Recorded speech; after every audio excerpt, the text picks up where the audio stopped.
Karibu tena sana katika kipindi cha leo, tafsiri ya vyombo vya ufundi. Narudia tena, tafsiri ya vyombo vya ufundi.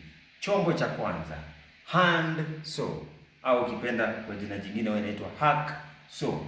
Yote kwa pamoja tunaita msumeno.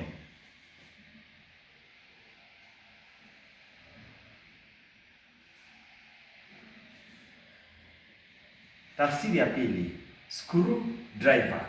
Screwdriver, Kiswahili bisibisi.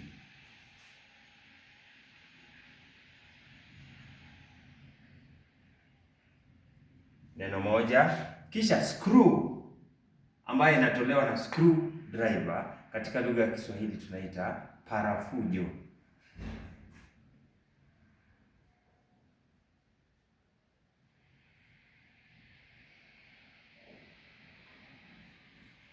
Jack plane, ile ambayo seremala huwa anatumia kulainisha mbao, tunaita randa katika lugha ya Kiswahili.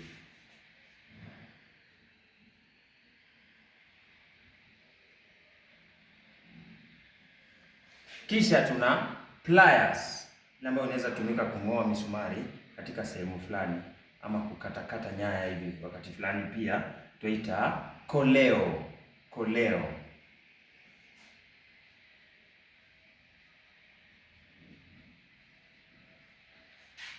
Wheelbarrow. Unapotaja wheelbarrow, hapa ndipo mtazamaji wangu, wheelbarrow katika lugha ashirafu ya Kiswahili tuaitaje wheelbarrow? Nataka uniambie katika ile sehemu ya maoni, tuaitaje wheelbarrow katika lugha hii tuipendayo ya Kiswahili.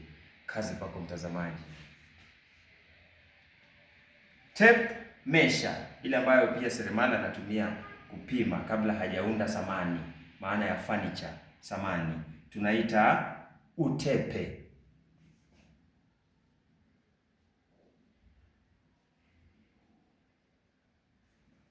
Sandpaper, ile ambayo pia seremala anatumia kuondoa sehemu ambazo labda kuna mabonde baada ya kufanya kazi yake.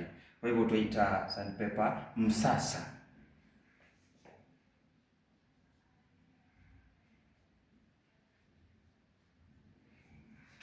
Spare parts, gari lako linatoa sauti za kiajabu ajabu, umepeleka kwa makanika ili aangalie ni wapi hizi kelele zatoka wapi.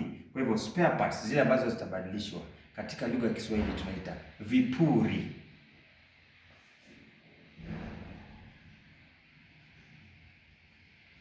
Ikiwa moja, kipuri.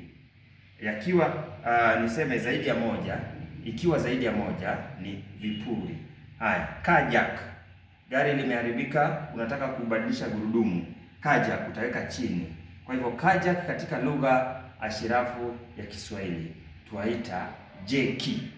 Kajak, jeki.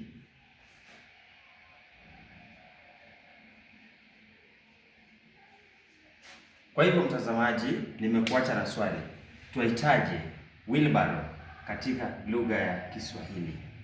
Nataka kujua pale kwenye sehemu ya maoni, tujifundishe tuweze kujua, kwa sababu hakuna mtu ambaye anajua kila kitu. Haya, kwa hivyo kazi kwako, follow, like, comment, share, subscribe pale YouTube ama Ivan Kenya, ili tusonge, tuko mbele pamoja. Asante.